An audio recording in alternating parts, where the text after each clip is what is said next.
konuşmacımız KAFFET Adige Çalışma Grubu'ndan Sayın Bilge Eken. Sayın Eken, KAFFET Yönetim Kurulu üyesi ve KAFFET Ana Dil Komisyon Başkanlığı görevini üstlenmiştir. Aynı zamanda Adige Çalışma Grubu üyesi olarak da görev yapmaktadır. Buyurun.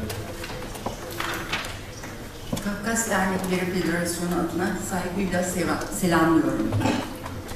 Ben de Adige ve Şapsıl bölgesiyle ilgili bölgeden gelen, anavatandan gelen misafirlerimizden önce sizi bölgeyle ilgili biraz bilgilendirmek ve aynı zamanda bölgelerde yaptığımız faaliyetlerden, Kafkas Dernekleri Federasyonu olarak bölgede yaptığımız faaliyetlerden bahsetmek istiyorum.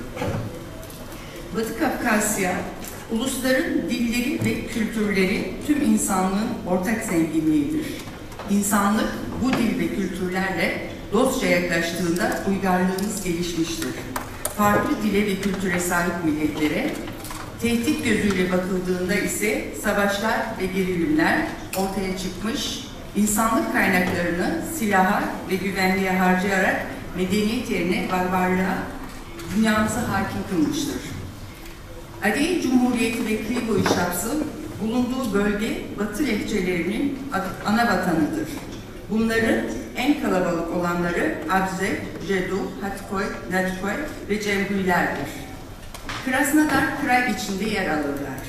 Adige, Krasnodar'dan bağımsız olmakla birlikte coğrafi olarak Krasnodar'ın içindedir. Rusya'nın idari birimlerinin çoğunu oluşturan oblastların farklı olarak kraylar, oblastların farklı olarak kraylar, Rusya'nın tarihinin önemli siyasi ve etnik özellikler içeren ve bu nedenle farklılaştırılmış olan federal birimlerdir. Krasnodar'ın doğusunda yer alan Stavropol Kray'da bu izleri taşıyan kısmen Adigeylerin, kısmen de diğer Çerkes halklarının tarihsel toprakları üzerinde oluşturulmuş diğer bir federal yönetimdir. Şapsıl bölgesi 26 Ağustos 1924 tarihinde 4. Şapsıl Kongresi'nin ardından oluşturulmuştur. 1925 yılında Şapsıl rayonuna 5 köy Sovyeti dahildi. Rayonda toplam 3396 Şapsıl ve 334 Rus olmak üzere 3730 kişi yaşıyordu. Toplam 14 yerleşim yerine sahipti. Lazarevski ilçesinde 8 köy, Tuatsi ilçesinde ise 2 köy mevcuttur. Şapsıl rayonunun merkezi ve rayona bağlı köy ve kasabalar sık sık değişmiş. Bu da rayonun ekonomik ve idari gelişimini sekteye uğratmış, ulaşım sorunlarını çözümleyememiştir. 1942 yılı itibariyle Şapsıl rayonunun toprakları 1500 km²'ydi. 4000'i Adige olmak üzere 12.500 kişi yaşıyordu. Rayon yönetiminin istikrara kavuşması ve İkinci Dünya Savaşı'nın olumsuz etkilerinin sonucunda 1943 yılında rayonun adını Lazarevski rayonu olarak değiştirilmesi gündeme geldi. Nihayetinde 24 Mayıs 1945 tarihinde bu öneri Rusya Yüksek Sovyeti Rezidyumunda kabul edildi ve Şapsıl rayonu tarihe karıştı. Şapsılların şu anda durumunu özetleyecek olursak haftada sadece 1 saat seçmeli ana dil verilmekte. Ana dilde televizyon ya da radyo yayını maalesef bulunmamakta. Dernek tarafından 1991 yılından itibaren tüm Adige ailelerine ulaştırılmakta olan Şapsılya diye bir dergi yayınlanıyor. Bu dergide çok rutin halde değil ama bütün Adigelere ulaştırılmaya çalışılıyor ve periyodik olarak çıkıyor yayın. Lazarevski'de faaliyet gösteren Kıyıboyu Şapsıl gazetesi mevcut. 1997 yılında 4. 2001 yılında 5. Şapsıl Halkları Kongreleri yapılmıştır. KAFFET'in bölge ile ilgili faaliyetlerinden bahsedecek olursak, Şapsıl bölgesi dernekleriyle çeşitli organizasyonlar çerçevesinde iletişimde bulunulmasına rağmen dil ve kültür anlamında etkinlikler sınırlı olmuştur. 1998 yılı Temmuz ayında Dünya Çerkes Birliği Kongresi sonrasında 13 kişilik bir heyetle ilk Şapsıl gezisi yapılmıştır. 2013 yılının Ekim ayında 2018 yılının Ekim ayında Adiye'ye yapılan kültürel gezi programında Şapsıl bölgesi de dahil edilmiştir. Önümüzdeki yıllarda da sürdürülmesini umut ediyoruz. 6-7 Ekim 2017 tarihinde Kafvet Yönetim Kurulu Adiye Çalışma Grubu üyelerinden oluşan bir grup Guaşe Usta'nı ziyaret etmiştir. Kafvet heyeti, kıyı boyu Şapsıl bölgesi Adiye Krasya Başkanı Çaçoh Mecit ile görüştü. Heyet daha sonra Guaşe Usta'nın köyünde ziyaret etmiştir. Heyet adına konuşan Yıldız Şekerci, Türkiye'li Çerkezlerin selamını ilettiklerini, açıklamasında dünyanın hiçbir yerinde atalarını anmak bir suç değildir. Suç olamaz. Verilen bu cezanın küçük halkların değerlerini yok etmeye yönelik bir uygulama olduğunu görüşleriyle seni destekliyoruz ifadelerini kullanmıştır. Bilindiği gibi Guaşe Ruslan 21 Mayıs'ta Kafkas-Rus Savaşları'nda hayatını kaybeden atalarını anmak için düzenlenen sembolik törene katıldı ve bir konuşma yaptığı için suçlu bulunmuş, verilen cezanın Çerkes toplumuna karşı adaletsiz bir tutum olduğu görüşüyle açlık grevi yapmıştır. Yukarıdaki tabloya göre Şapsılların tarihsel toprakları olan Şapsıl bölgesiyle ilişkilerinin kesintisiz bir hale getirilmesi stratejik bir öneme sahip görülmektedir. Adiye Cumhuriyeti Adiye Cumhuriyeti Maykop, Adiyetski kentleri ve 7 rayondan oluşur. Başkenti Maykop'tur. 5 Ekim 1990 yılında özel bölge statüsünden Cumhuriyet statüsüne yükseltilerek Adiye Özel Sovyet Sosyalist Cumhuriyeti adını almış, Sovyet Sosyalist Cumhuriyetler Birliği'nin dağılması ve Rusya Federasyonu'nun federal bir birimi olarak Adiye Cumhuriyeti adıyla tekrar kurulmuştur. Adiye Cumhuriyeti'nde toplam Adiye köy sayısı 43. 29 Mayıs 1997 yılında sürgünün 133. yılında Adiye Cumhuriyeti tarafından kabul edilen Anavatana dönüş mevzuatının başlangıcını ve esasını oluşturmaktadır. 24 Ocak 2000 tarihinde iç savaş nedeniyle Kosova Çerkezlerinin kısmen de olsa Anavatana dönüşü sağlanmıştır. Bugün itibariyle dönüş sayısı Suriye'den 1300, Türkiye'den 400 ve diğerleri çoğunlukla Kosova'dan olmak üzere toplam 2200 kişi civarındadır. Sovyet Sosyalist Cumhuriyetler Birliği'nin de dağılmasından bu yana geçen 28 yıl içerisinde sayı beklentilerin çok altında kalmıştır. Son yıllarda evlilik ve diğer nedenlerle Adiye'den Türkiye'ye başta olmak üzere diasporaya gidenlerin sayısının da artışta olduğunu belirtebiliriz. 2019 yılı Adiye Cumhuriyeti'ne tanınan vatandaşlık ve oturum izni kotası 600'dür. Temmuz-Ağustos aylarından sonra genellikle kota dolmaktadır. Bu kotayı doldururken bu sadece Adiyelere verilen bir kota değil maalesef. Oraya gitmek isteyen herkesin kullanabileceği bir kota. Misafirimiz de kendisi bahsedecektir konuşmasında. O kotayı son günlere kadar adiyeler için kullanmak çabası çok yüksek fakat maalesef ki başvuru o paralelinde gitmiyor.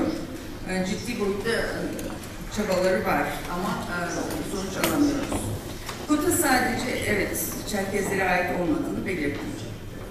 Oturum izni ve vatandaşlık başvurusu konularında destek sağlamak üzere Maykop'ta bulunan Temiz Derneğimizde faaliyet göstermektedir.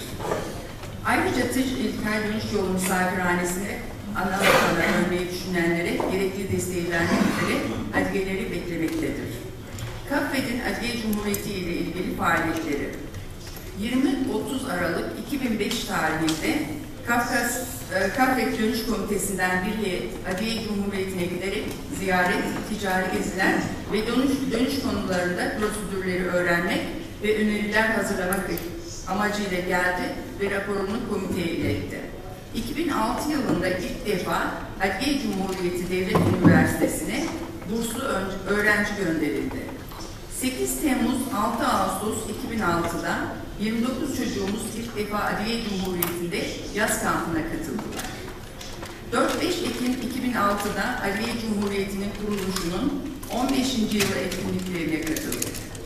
6-22 Nisan 2007 tarihleri arasında Adliye Cumhuriyeti İslami Müzik Dans ekibi Türkiye'ye gelerek Ankara Elbrus ekibiyle 11 ili kapsayan turneye katıldı. 24 Mayıs-7 Haziran 2007 tarihleri arasında Adliye Cumhuriyeti Devlet Drama Tiyatrosu Türkiye'ye tekrar gelerek 12 ilde tiyatro gösterisi sergiledi. Adliye Cumhuriyeti Devlet Drama Tiyatrosu 21 Kasım 16 Ekim 2008 tarihleri arasında tekrar Türkiye'ye gelerek 14 derneğimizin bulunduğu illerde Siadiyabize oyununu sergiledi. 2009 yılında Adliye Cumhuriyeti Kafvet'in talepleri çerçevesinde geçici oturum izni kontenjanını yıllık 1500'e çıkardı. 23 Temmuz 8 Ağustos 2012 Maykop Yaz Kampı'na Türkiye'den 22 genç katıldı. 2012 yılı boyunca Maykop, Krasnodar, Novorossiysk şehirlerine yatırım ve ticaret amaçlı programlar düzenlendi. 3-10 Ekim 2015 Adliye Cumhuriyeti Eğitim Bakanlığı'nın Federasyonumuz aracılığıyla yaptığı resmi davete istinaden derneklerimiz tarafından belirlenen gençler bir haftalık gezi için Maykop'a gitti. Ayrıca Adliye Cumhuriyeti'nin kuruluş yıl dönümü nedeniyle düzenlenen 5 Ekim Cumhuriyet kutlamalarına, resmi programlarına da katıldılar. 30 Mart 2017 Adliye KS yetkilileri Adliye Cumhuriyeti Başkanlığı görevini vekaleten yürüten Murat Kumpil ile görüştü. Görüşmede diasporadaki Çerkezler ile yapılacak çalışmalar, adliyedeki okullarda ana dil eğitimi ve yapılacak etkinlikler konuşuldu. Medyanın da bulunduğu görüşmede diasporadan ana vatana dönüş yapmak isteyen Çerkezlerin oturma izni ve vatandaşlık başvuruları konularında karşılaştıkları problemler üzerinde duruldu. 30 Temmuz 5 Ağustos 2018 Federasyonumuz ile Adliye Cumhuriyeti'nin ortak çalışması ile 1 Ağustos Vatana Dönenler Günü etkinlikleri çerçevesinde 18-35 yaş arasındaki 9 gencimiz Adliye Cumhuriyeti'ne gittiler. 5-10-2018 Adliye Cumhuriyeti'nin 27. kuruluş yıldönümü etkinliklerine Kafvet geniş bir heyetle katılım sağlamıştır. Resmi görüşmeler kapsamında Adliye Cumhuriyeti Cumhurbaşkanı Murat Kumpil ve Etnik İlişkiler, Soydaşlarla İlişkiler ve Medya Komitesi Başkanı Sayın Halavi Asker ve ile toplantılar yapılmış. Etkinlik resepsiyonlarında ayrıca daha önce Cumhurbaşkanlarımız ve Beşbaşı İshak başta olmak üzere Adliye'nin önde gelen sanatçıları ile bir araya gelinmiştir. Kültürel ve resmi etkinliklerin yanı sıra diasporadan gelen öğrencilerle toplantılar yapılmış. Dönüşçüler için Umut Kapısı olan Tiş İlker Misafirhanesi'nin açılışı gerçekleştirilmiştir. 10 Ekim 2018 Maykop'ta temaslarda bulunan Kafkas Dernekleri Federasyonu heyeti, Adliye Kültür Bakanı Havut Deyure ve Adliye Devlet Üniversitesi Rektörü Kunahor Raşit ile bir araya geldi. Kültür Bakanı Havut Deyure ile diaspora ve anavatan arasındaki sosyal ve kültürel işbirliklerinin arttırılması konusunda görüş alışverişinde bulunuldu. Karşılıklı çocuk ve gençlik kamplarının ulaştığı başarıdan duyulan memnuniyet dile getirilerek bu kampların devam etmesi için çalışmalara karar verildi.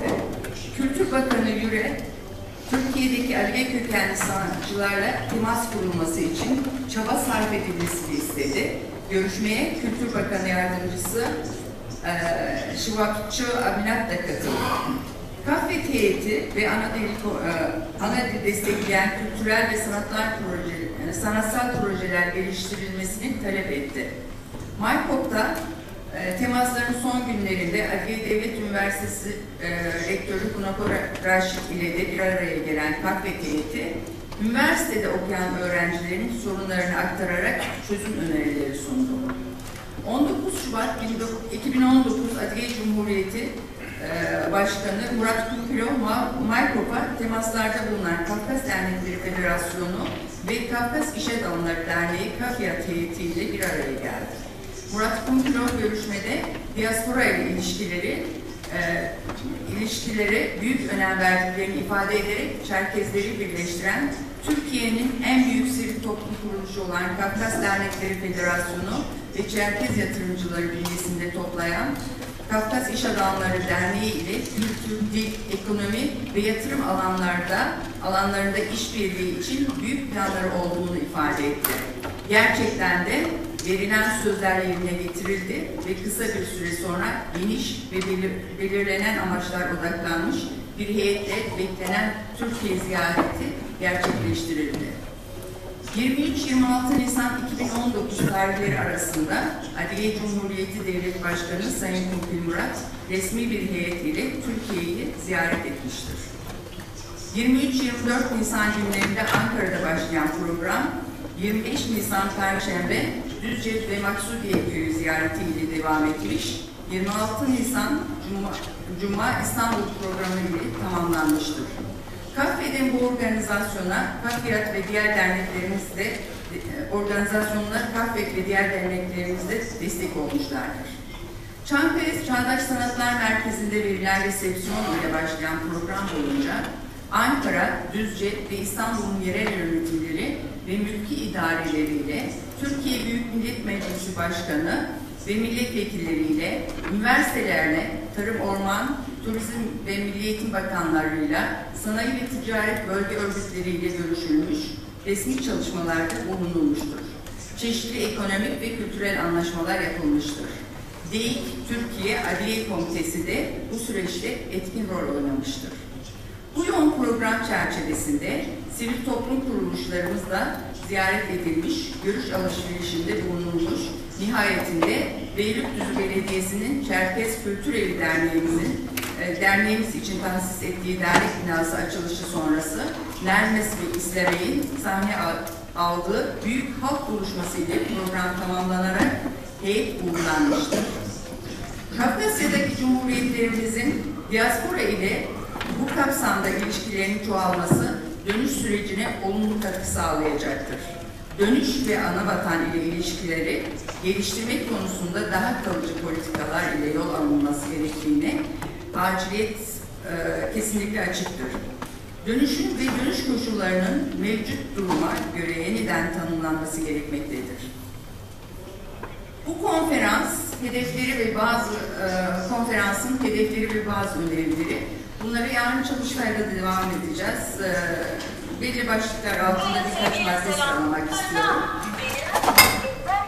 Gençlik ve çocuk organizasyonlarının sayısının arttırılması, öğrenci gönderme çalışmalarına devam edilmesi, sayının arttırılması ve mevcut sorunların çözülmesi, yatırım ve iş olanakları konusunda tanıtıcı faaliyetlerin arttırılması, turizm konusunda tanıtıcı faaliyetlerin arttırılması, anavatana dönüşün önündeki en büyük engel 155 yıllık sürgünün dilimizde yarattığı erozyondur.